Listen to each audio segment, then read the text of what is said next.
anaitwa Abdul Hamid Kishki. Abdul Hamid Kishki akiifasiri hii aya na kuiangalia kimtazamo wake kwa mujibu wa Qur'ani, anasema kullu nafsin dha'iqatul maut, kila chenye nafsi kitaonja mauti. Asema huyu malaika wanaoishi ardhini, maana malaika hawakuumbwa na nafsi, malaika wameumbwa kwa nuru ya roho. Tanazzalul malaikatu waruhu fiha, malaika wameumbwa na roho, sisi tumeumbwa na nafsi. Vitu vile tofauti kama vinafanana, vinahitaji ufahamu kidogo. Ndugu zangu katika imani, Abdul Hamid Kishki fikra zake akasema malaika wanaoishi ardhini, maana wapo malaika wanaoishi ardhini na wapo malaika wanaoishi mbinguni. Mbinguni sio ni sehemu gani? Sio kasema mbinguni ni juu, Mungu anapajua mwenyewe. Asema malaika wanaoishi huo ulimwengu mwingine, sijui ni ulimwengu gani ambao tunasema ni ulimwengu wa juu. Anasema malaika hawa walifanya sherehe.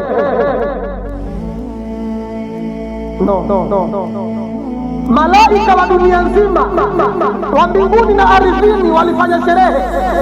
Tumesema malaika hawajaumbwa kwa nafsi, wameumbwa kwa roho. Baada ya malaika kufanya sherehe, tunakumbushana mauti jamani, ndio makusudio yetu.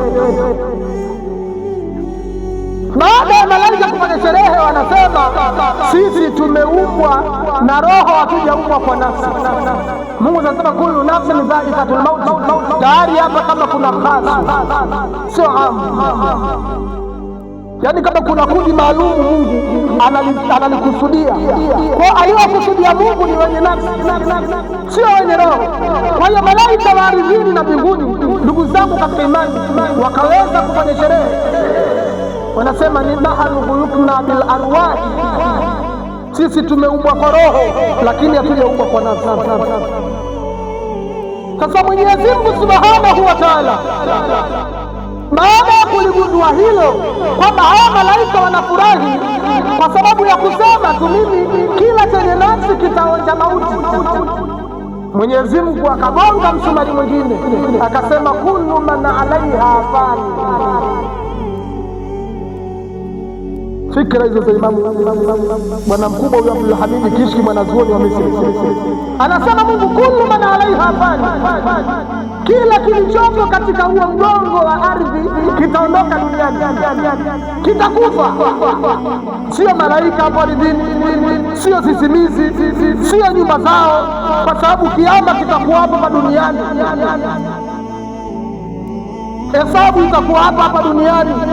Yauma tubaddalu al-ardh ghaira, Allah anasema siku ambayo utakapoibadilisha ardhi kuifanya ardhi nyingine, ardhi itakuwa ya shaba.